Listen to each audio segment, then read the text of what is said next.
Hello everyone, this is Jokai once again and welcome to the part 2 of my Princess Island tour. Bababa na nga ako guys mula sa Ayayorgi Church para naman makita ang iba pang historical attraction na meron ng islang ito nang makasalubong ko ang mga tupang ito sa aking dadaanan. Bigla ko na lang naisip yung short history na binasa ko about Ayayorgi Church dahil guys mahilig talaga akong magbasa muna or mag-search muna ng short history ng lugar na pupuntahan ko para naman sa ganon may mai-share din ako sa inyo. So ayun na nga guys, based on short history ng Ayayorgi Church, isang gabi daw merong dragon na sumulpot sa gitna ng karagatan. At para walang gawing masama ang dragon sa mga taong nakatira doon, minabuti nila na mag-alay ng tupa sa dragon na yon. So parang feeling ko naman yung history ng island na yun is buhay na buhay pa magpahanggang sa ngayon.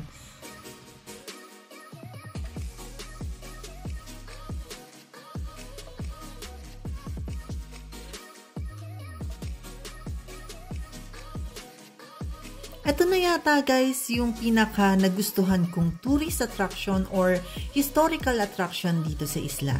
Ito yung tinatawag na Greek Orphanage. At alam nyo ba guys na ang Greek Orphanage is the most or the largest wooden structure or building in the world. Alam nyo guys, based on history, itong building na to is ginawa para maging hotel and casino. But Sultan Abdul Hamid II of the Ottoman Empire opposed the idea. Instead, itong building na to is ibinenta niya sa isang Greek lady na siyang nag-transform into orphanage. But sadly, the orphanage closed its doors in 1964. At simula nun guys, hindi na siya ni-repair. Kung mapapansin nyo, marami na talaga siyang sira. Actually guys, naka-fence siya. Hindi kami makapasok. So, ipinasok ko lang talaga yung kamay ko dyan para makuhanan ko ng maganda-ganda. Diskarte lang yan guys. Kaya nga, nung makita nila yung ginawa ko, ginaya na rin nila ako.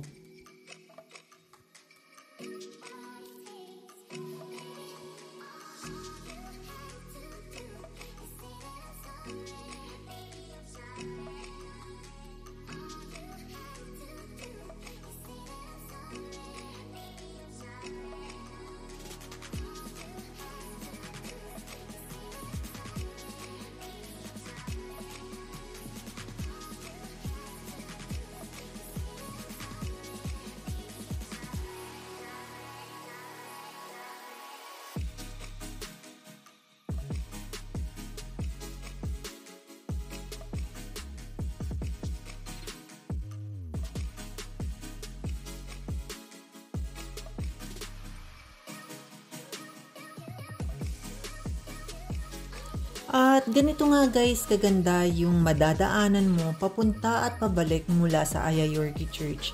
Actually guys, most of the tourists that are coming to visit the island are recommending to make a tour by just walking. Dahil talagang may enjoy nyo guys yung nature, yung presko ng hangin, and at the same time, very peaceful dahil walang mga sasakyan kayong makikita dito. Actually guys, you can rent a bike, you can ride on a electric motorcycle, meron din namang mga kalesa dito, but mga private vehicles are not allowed here in the island. And of course guys, it's really good to feel the atmosphere of centuries. You can see a combination of westerns and Ottoman Empire old house structures along the way.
So, katulad po ng ibang pasyalan, maging historical place man po siya or hindi nawawala ang mga souvenir shops or souvenir items na pwede nating bilhin sa lugar na pinupuntahan natin.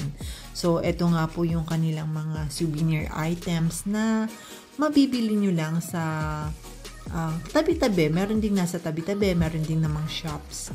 So, of course, as part of my tour, hindi pwedeng hindi ako bumili ng mga souvenirs na galing dito.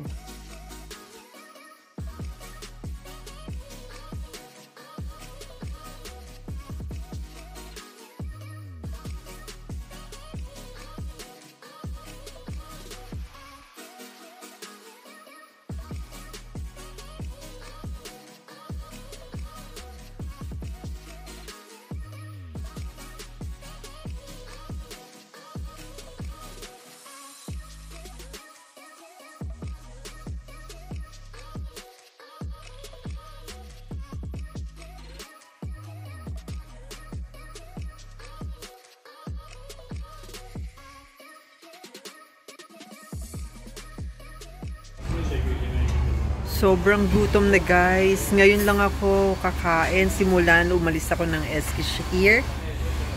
Actually guys, umalis ako ng SK Shahir ng 5:30 AM. So ngayon lang ako talaga kakain. Since naka-intermittent fasting naman ako, so okay lang na hindi ako, na ngayon lang ako kakain.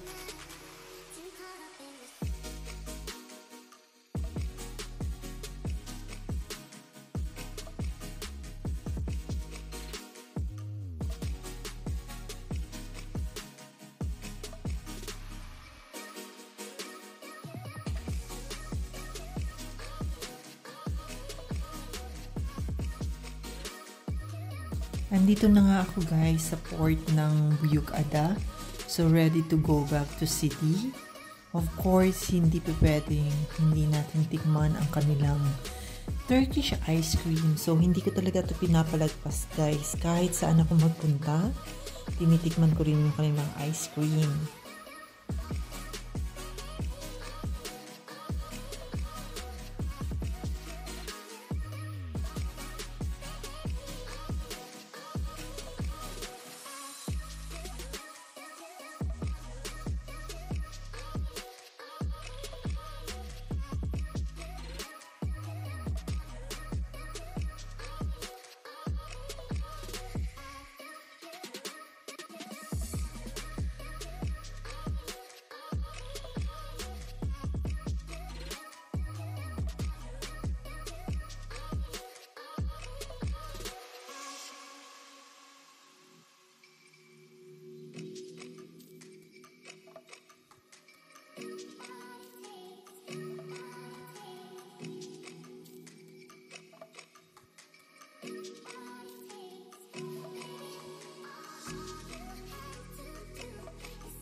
Finally guys, andito na nga ako sa train station kung saan sasakay ako ng train pabalik ng SK Shahir. And time check, it's 9 PM. So most probably guys, mararating namin ang SK Shahir by 12 midnight. I'm just so happy guys that I made my first and ever solo tour very successful and beyond expectation talaga guys. Dahil nga, hindi naman ako umaalis mag-isa. But I did something new for myself. So, I'm so happy. And that's all for today's video, guys. I hope you like it. And if you do, please give me a thumbs up. Drop your comments and please subscribe to my YouTube channel. See you on my next vlog. Thank you and God bless.